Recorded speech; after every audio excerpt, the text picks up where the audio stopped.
Are you thinking of moving to San Jose, California? Whether you're drawn by the thriving tech industry, the stunning landscapes, or the incredible opportunities available, the Bay Area has something for everyone. But let's face it, navigating this market can be overwhelming. That's why in today's video, I'm breaking down everything you need to know about living here. We're gonna be talking about job opportunities, San Jose's top-rated schools, amenities, outdoor recreation areas, commuting, and make sure you stick around until the end because I'm gonna be covering 5 of the best areas to live in San Jose. Alrighty, so let's get right into it. So San Jose just so happens to be the largest city in all of Northern California and the 3rd largest in the entire state. And it has a population of nearly 1 million people. Known as the capital of Silicon Valley, it's the global hub for technology, innovation, culture, and for that, it makes it a popular destination for many people. Living in San Jose does provide a lot of opportunity when it comes to jobs, especially in the tech industry, as there's many major employers. So to give you an idea of just a couple of the big name major tech employers in the area, let's pop some of those up. So right down here, located in Los Gatos, just below San Jose, is Netflix's headquarters. Right here we have Apple headquarters. This is the Apple spaceship and definitely stands up to its name. Looks exactly like a spaceship. So super interesting, very cool to see in person. Moving up over here, we have Microsoft. We have Google, and Google has many offices, like pretty much all in this box that I made is Google offices. So a very large presence here in the Bay Area. Up a little bit more, just outside of East Palo Alto, we have Instagram headquarters and also Meta headquarters, and they also have many offices as well. Moving back down more centrally to San Jose, located in Santa Clara, which is a suburb of San Jose, is NVIDIA, a very, very large company. Close by is PayPal, and right up here we have Cisco. So, like I said, this is definitely not all of the major tech companies in the area. I definitely left a few out. I just want to talk about a couple of the big name ones out there. So while the Bay Area is, very tech driven, it's not all about tech. There's also other thriving industries, in healthcare, education, construction, and much, much more. So like I said, speaking on healthcare, here are many of the major, I guess just to give you perspective of, how healthcare is thriving in the area, I wanted to pop up a list of quite a few of the major healthcare presences in the area. So we do have, our Stanford Medicine, which is all these red dots. We have Good Sam right here. These blue dots are Kaiser. So we have a Kaiser here in Campbell. We have a Kaiser in South San Jose, over in Milpitas. There's a couple more scattered further out of the San Jose area. Like I said, I wanted to try to stick more central to San Jose since that's what we're talking about today. But there absolutely is stuff running all the way up the peninsula into San Francisco, Milpitas, Fremont, and above. Because like I said, there is a Kaiser right here in Milpitas. So here's our Sutter Health, and obviously close to Stanford University, you do have this giant Stanford Medical Center. So, whether you're like a software engineer, doctor, nurse, teacher, blue-collar worker, entrepreneur, San Jose definitely does offer a strong job market. So now we're gonna get into the top 5 elementary schools, top 5 middle schools, and the top 5 high schools of San Jose. The information, I'm not gonna lie, it's pretty boring. It is important though, especially if you're looking to move to San Jose and you have school-age children. I know education is important to many families, so this is definitely important information. It does get a little bit repetitive because we're going to be talking about, academic scores, school ratings, student to teacher ratio. So just bear with me. I'm gonna try to get through this boring part as quickly as I can. And just remember to stick to the end because we are gonna be talking about 5 of the best areas to live in San Jose. So with that said, let's dive right into that. So starting off with the elementary schools, we do have Nelson Dilworth Elementary.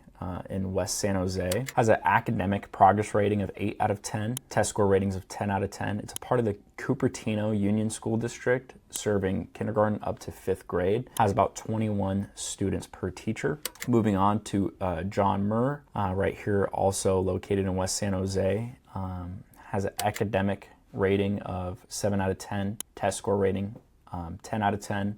Additionally, part of the Cupertino School District, serving kindergarten through 5th grade, has about 17 students per teacher, which is, and this is the lowest ratio on the entire list out of all, even middle school, out of the middle schools and high schools as well. This is the lowest, which is really good to have, a low student to teacher ratio, since it allows more one-on-one time with the teacher if needed. So moving on, we have Murdoch Portal Elementary. Has an academic progress rating of 7 out of 10. Test scores are 10 out of 10. Also part of the Cupertino School District, serves kindergarten through 5th grade, and has about 22 students per teacher. Now, moving on from West San Jose, we're going to go over here to the Evergreen area of San Jose, on the complete opposite side, over to Silver Oak Elementary School. So at Silver Oak Elementary School, they have an academic progress rating of 7 out of 10, test score ratings 10 out of 10. It's part of the Evergreen Elementary School District, serves kindergarten through 6th grade, and has about 24 students per teacher. Last on the list, but definitely still one of the best elementary schools in all of San Jose, we have Williams Elementary School. Has an academic progress rating of 7 out of 10.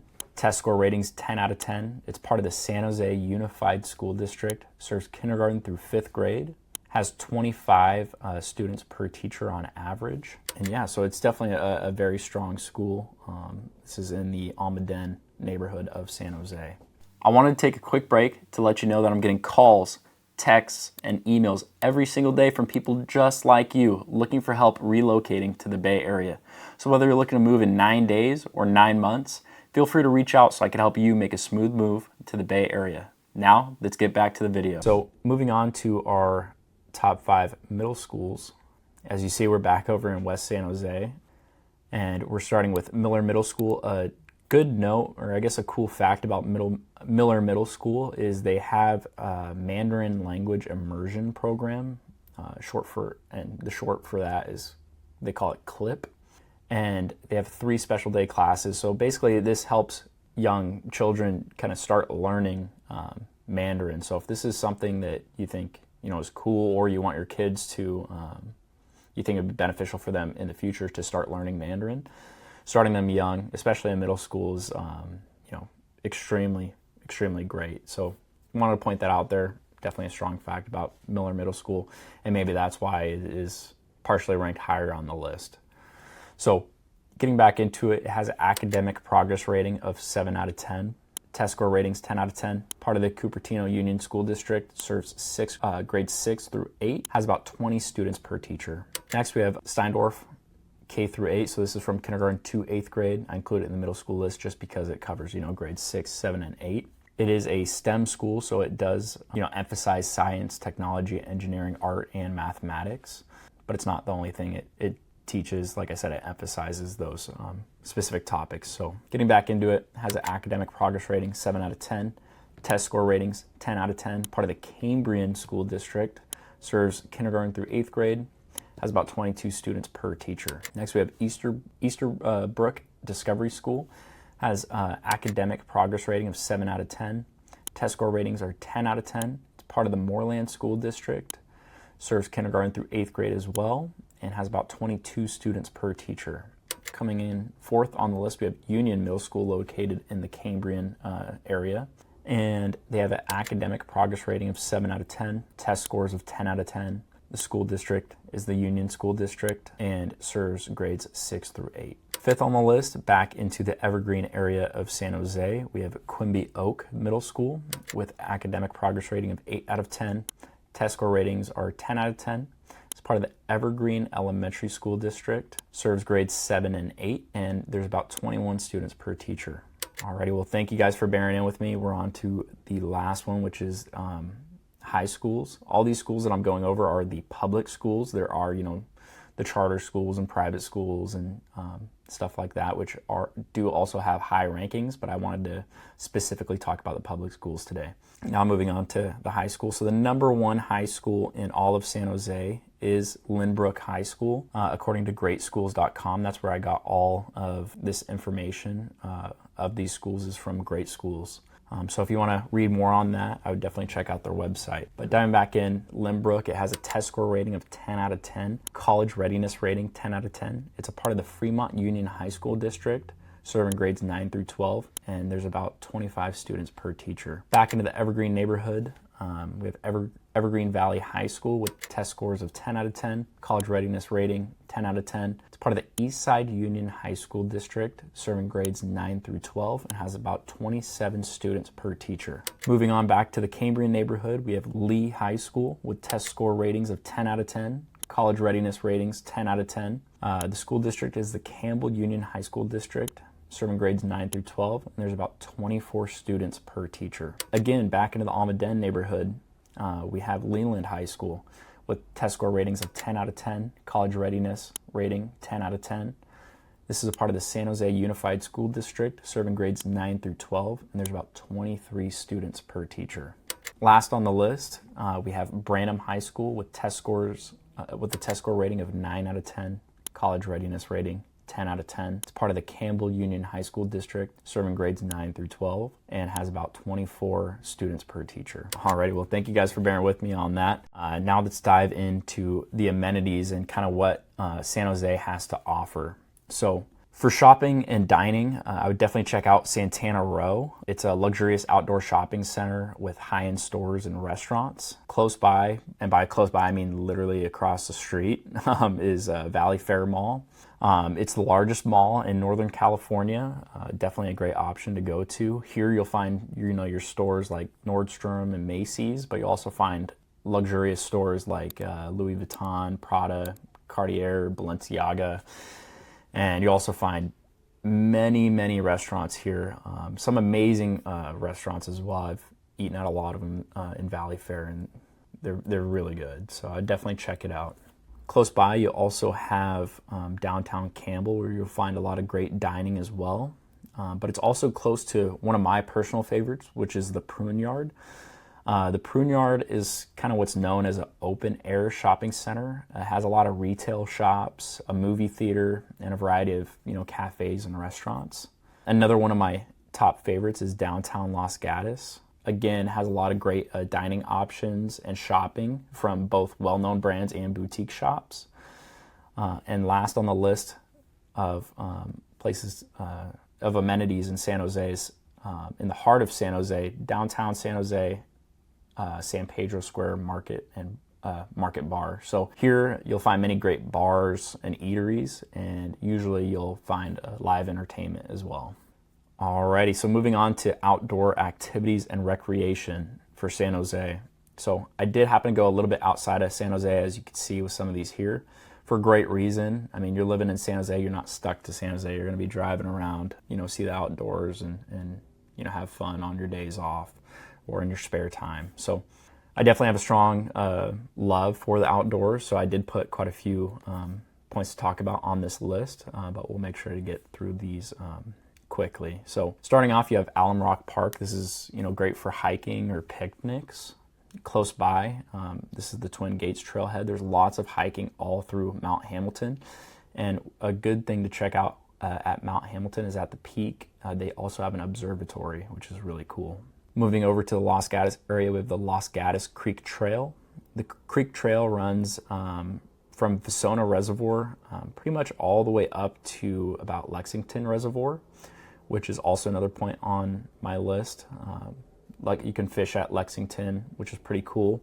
But if you continue on 17 through the Santa Cruz mountains, there's many great mountain biking trails, very popular ones as well. Great hiking places. There's super cool stuff in the Santa Cruz Hills as well. I know there's some areas where you could go zip lining, so super cool. I have personally done that as well. But coming off of 17, you'll have your famous Santa Cruz Wharf and your Santa Cruz Beach Boardwalk. And a couple other popular beaches is your Capitola State Beach, New Brighton State Beach, and also the Sea Cliff State Beach. These definitely aren't the only beaches close by. You pretty much have the whole coast with countless and countless beaches to check out. So definitely really cool about living in San Jose is the amount of places that you have to explore and new places that you can find. So moving back over here, we have Guadalupe Reservoir. This is a great place to go fishing and kind of check out and see. Close by, as you can see behind this Almaden neighborhood, there's lots of trails that you could walk through. Here's a trailhead coming straight off of the neighborhood in between some houses as well. I have actually gone through this trailhead and hiked to Guadalupe, so very cool. Up here we have Mount Umnum. This is another trailhead at the top of Mount Umnum. There's an old military base, and I believe it was used back in the day. It was a radar tower that was a main part of our missile defense system on the West Coast. I believe it's no longer in service anymore, hence why you're allowed to hike all the surrounding areas. So just a cool fact to put out there. But as you can see, more trailheads.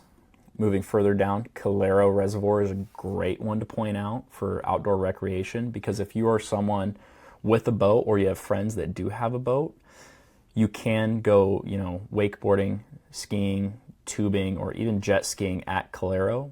Why this is a major thing to point out is this is probably the closest reservoir that you can do these things at. A lot of the surrounding reservoirs don't even let you go in the water. So the most you could typically do at a lot of these waterways is fish. So here you have Chesbro Reservoir and also Uvis Reservoir. Alrighty, so now to talk about the transportation and commute. Before I get into talking about these highways, I do want to say that San Jose and the Bay Area in general is really good with their public transportation.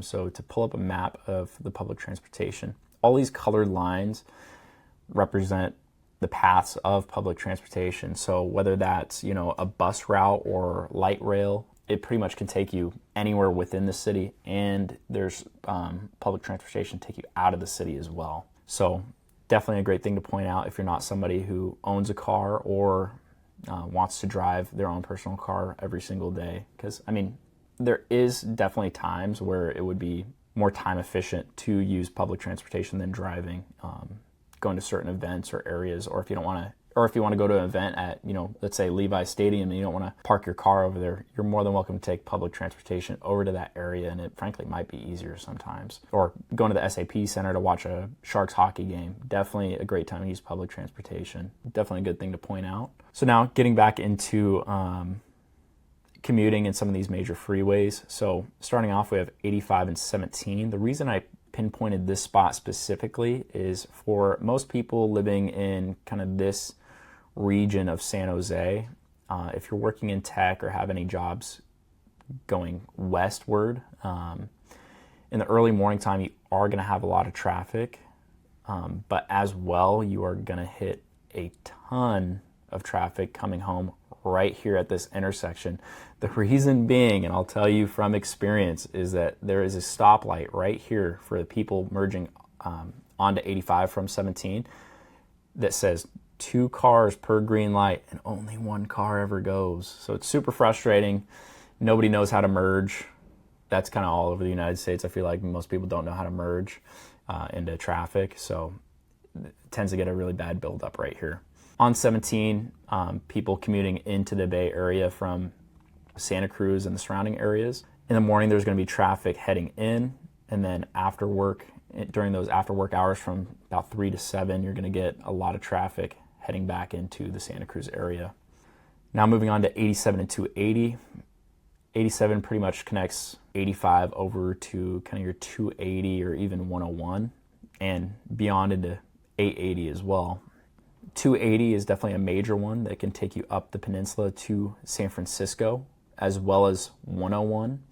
So your 2 main freeways that you're going to be taking to travel up the peninsula and into San Francisco, whether you're either going to the San Francisco airport or for work, is either 280 or 101. 101 down here is also the major freeway people use to get from either into the Bay Area or out of the Bay Area, going towards either Morgan Hill, San Martin, and Gilroy. Those are some of the major areas that people live as well. And in the morning and evening times, you're going to get traffic in about this region of 101 before you get on 85.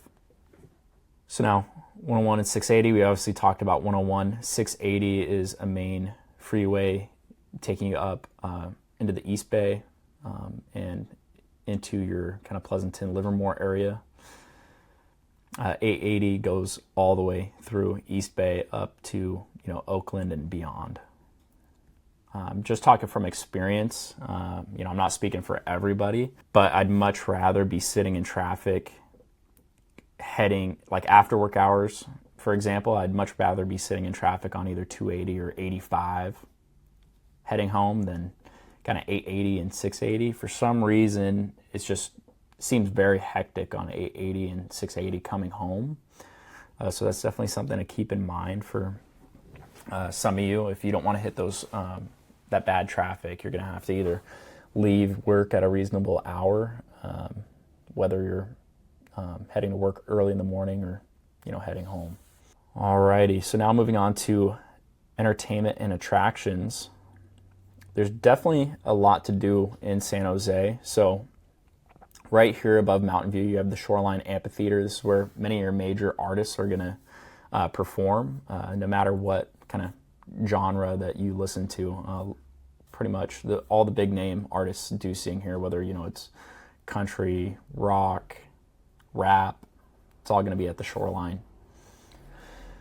Moving down, we have California's Great America, which is a amusement park with lots of roller coasters. There's also a water park, so a great place to take the family and hang out with friends. Additionally, Great America, they have kind of some seasonal things that go on. So I know around Halloween time, I believe they have what's called the Halloween Haunt, and they set up a lot of haunted houses for people to go through, and they're awesome. So definitely something to check out. I think they do something around Christmas time as well. I think it's called the Winter Fest. I've never gone to that one, so might be something for you guys to check out, and maybe you could let me know how it is. So definitely. But next to Great America, you have Levi Stadium, which is home to the San Francisco 49ers. So this is where they play. You're going to have all your sports games. Around sports games, around those football game times, you're definitely going to have some crazy traffic going on for people getting to the game. At this stadium, you're also going to have some major concerts that go on. I believe Taylor Swift recently had a concert here. So yeah, definitely something to keep in mind. If you aren't a 49ers fan and you want to make fun of some 49er fans that you have as friends or something like that, you could always tease them and call them the Santa Clara 49ers instead of the San Francisco 49ers, since their stadium's no longer in San Francisco. But yeah, moving on, we got the SAP Center down closer to downtown San Jose. You're going to have your concerts here as well, but the SAP Center is home to San Jose's Sharks hockey team, so all of the Sharks home games are going to be at the SAP Center. Close by, if you're looking for something fun to do with the kids, you have the Tech Interactive. There's also the Children's Discovery Museum, and close by you have your Happy Hollow Park and Zoo. Additionally, right over here, you have San Jose's what used to be known as Raging Waters. It's a giant, amazing water park, but I believe somebody bought them out or they rebranded to what's now known as Calibunga Water Park. So now, the moment that all of you have been waiting for, we're now going to talk about 5 of the best places to live in San Jose. And I'm going to be talking about kind of the reasons why they're the top rated places to be living in San Jose. So starting off, we're going to be talking about this red area that you see here. This is the Almaden neighborhood. You might remember it because a couple of those top rated schools did pop up in this area. If you really like kind of the outdoor feel, and you really want some like quiet and you don't want a lot of road noise, living closer to these hills in Almaden or around this country club really gives you that. You have amazing views of the hills living in Almaden. And like I said, you have those top rated schools. But living closer to the hills in the country club, your home prices definitely do go up quite significantly. So I helped somebody with a home in this area before. It was located on Hillcrest, which is this street right here. It was somewhere in here, the house was, and just to give you perspective, it ended up selling for $3,250,000. But it was, huge, fully remodeled, absolutely amazing house with 2 primary suites, gorgeous. But yeah, homes can get up to, I'd say, 4 or 5, even the $6 million ranges, depending on some of the homes up against these hills. So I'd say anywhere, from the high twos to way up there when you're up closer to these hills and country club area. But the Almaden area in general has a median sale price of about close to $2.5 million, with homes selling in about 15 days. And what this stat gives you here is it's showing you how much percentage they received over list price. So it got 2% over list price on average. So just giving you perspective that most of these homes are going over asking. So now onto our next area, we're going to be talking about the Blossom Valley, Santa Teresa neighborhood of San Jose. Personally, I've lived in the Santa Teresa neighborhood for 22 years, so maybe I'm a little biased, but I think it's the best bang for your buck, or one of the best bang for your buck neighborhoods, because you still get access to some excellent schools, and you have really access to some of your major freeways. As you can see, you're close to 101, you're close to 85. 85 takes you to 87, which could hop you on 280. So it's very easy to get around, especially if you want to hop on 101 and head into Morgan Hill. So yeah, it's definitely a great neighborhood, but who knows, maybe I'm a little bit biased. But getting into it, Blossom Valley itself has a median sale price of about $1.5 million, with homes selling in about 11 days and receiving on average about 5% over list price for the home. In the Santa Teresa area, you're having a median sale price of about $1,430,000. Homes are selling in about 25 days and also getting a little bit over asking. Moving on to Willow Glen. Willow Glen is definitely on the higher coveted end of San Jose for housing. There's a lot of professional sports players that live here, a lot of 49ers players. So, and you'll see home prices range kind of from all over the scale, depending on where you live in Willow Glen. There's a lot of custom homes being built by many various builders where they'll, buy a small old house that was built a long time ago. They'll tear down the whole thing and build a brand new, amazing, gorgeous home. But because of that, you'll see prices ranging anywhere from $2 million for those like older homes that are still nice, but for those new construction custom homes, you're seeing prices go anywhere from $3, $4, $5, $6 million up. So definitely some big variance in home prices here. But on average, your median sale price is $2.24 million. Homes are selling in about 8 days, and they're also getting about 5% over list price. So Willow Glen, a couple other really good facts to know. It definitely has a very tight-knit community in downtown Willow Glen. There's a lot of activities going on and like festivals all the time. Willow Glen is a very nice neighborhood. A lot of the streets are lined with trees, so the tree-lined streets, quiet, very nice area to be, again, with top-rated schools. Moving on, we have West San Jose, and that's where you guys saw most of your top-rated schools that we did discuss. And because of that, and it being closer to many of the major tech companies, this tends to be one of the more expensive areas of San Jose. And we'll talk about 2 zip codes here. So this one particular zip code of West San Jose has a median sale price of $2,350,000, with homes selling very quickly, only lasting on average about a week on market, getting way over asking price. So definitely something to keep in mind if you're wanting to get your children into these really like top-rated Cupertino school districts. You're definitely paying a price for it. It definitely helps if you work in tech because you're close by to those tech companies, so you don't have to drive or commute as far and waste so much time sitting in traffic. But again, you are paying a price for that. So this one zip code has a median sale price of $2.35. And looking at the other zip code for 95129, it's on average $1 million more expensive. And homes are selling in about 13 days and still getting over asking price. So definitely something to keep in mind if you're looking to move to West San Jose. Definitely a great area, great homes, great schools, and you're close by to many of those major jobs. So last but not least, we do have the Cambrian neighborhood of San Jose. So Cambrian, again, very tight-knit community, very good top-rated schools here. You're close by to many of those great areas and amenities that we talked about. You're close to 17 if you want to go to the beach. You're close to Los Gatos for the downtown Los Gatos. You're close to Campbell.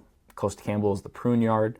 So very centrally located, and for that, it definitely made it to my list. In Cambrian, the median sale price is about $1.8 million, with homes selling in about 13 days and getting about 6% over asking on average. So with that said, I mean, that's pretty much all of the main things that you need to know about living in San Jose. If there's anything that I missed or you guys want to discuss further with me, feel free to reach out to me directly. But yeah, that's definitely it.